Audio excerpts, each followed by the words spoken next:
Okay, it's recording. Okay, today I'm going to show you how to file a chainsaw. This is my second attempt at this movie. I got a couple of comments after the first one. Somebody wanted to see a close-up of the dull chain and then a close-up of the sharp chain. And somebody wanted to see a close-up of what I'm actually doing with the file when I'm filing. So I'm going to try and show you guys that today. Jeff, can you zoom up here? Just come up here and take a look at this particular tooth right here. I want them to see that tooth is dull. The corner of it is rounded. Alright. Okay. So, the way you can tell if your chain is dull is you have to push your chainsaw to make it cut wood. A sharp chain will pull itself right through the wood. And a dull chain, well, you got to push on the chainsaw. So it's not all looks, you can tell by feel. And if you can look at the teeth and see that they're dull, well then, it should have been sharpened before that point. That's really dull. Alright. I'm going to say a couple things about this chainsaw here before I file. My equipment here, I got a Husqvarna 372. I got a 3/8 chain, a 20-inch bar. To file this 3/8 chain, I'm going to have to use a 7/32 round file. Not every 3/8 chain uses a 7/32 round file. You got to read the box the chain comes in.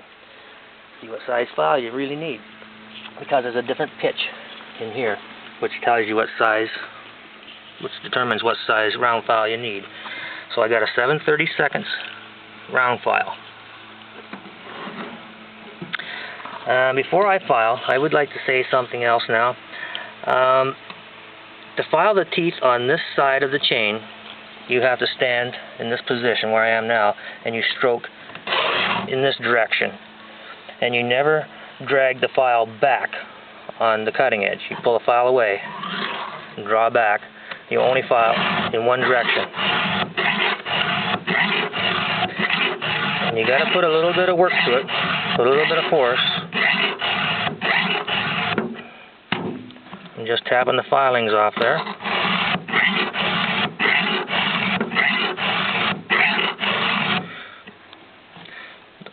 Now that line on the tooth is how far down you can file it to. When you're down to that line, you can't file the chain anymore, and then it's time for a new one.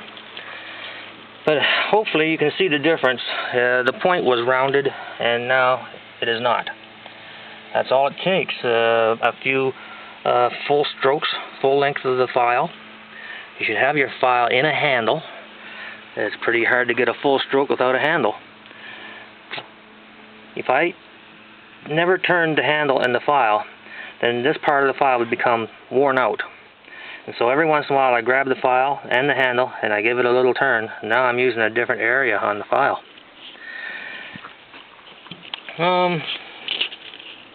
I'll file another couple of teeth just so you can see how I do this.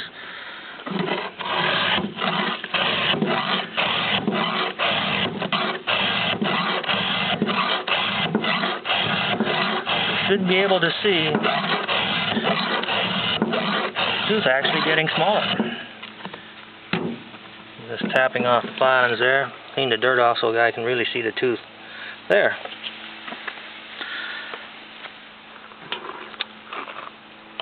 If your file skates across the tooth way too easy, it's worn out.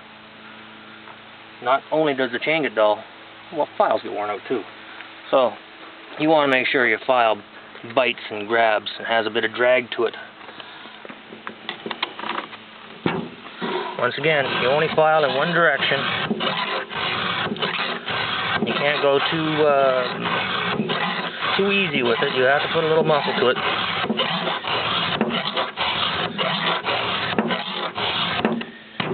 You only file this way. And I have seen people try to file like this. No, you can't do that. You cannot file the teeth on this side standing like this. That's completely wrong. You can't do that. One more tooth.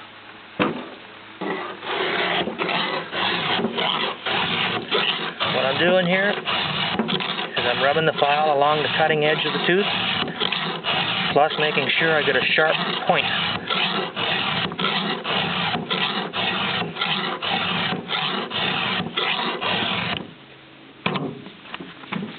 Let me get that dirt off of there.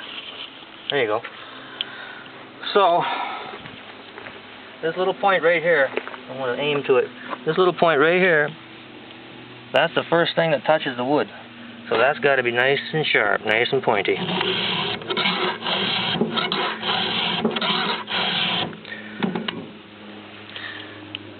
This is the raker. As you file, this here is the raker, and this is the cutting tooth. As you file this cutting tooth back repeatedly, you have to get a flat file and file down this raker some. The way I check my rakers, I'll show you how I do that. I'll just grab my flat file.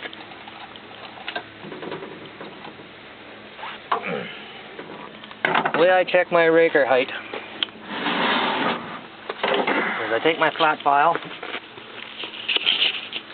and I lay it across two teeth on the far side of the chain, and I look underneath the file to see if there is a space between the raker and the file. If you see a space, that's good. If the raker is touching the file or almost touching the file, then you got to file down the raker a little bit with your flat file. Well, I'd say that just about covers it. Good luck, and I hope that helps a little bit.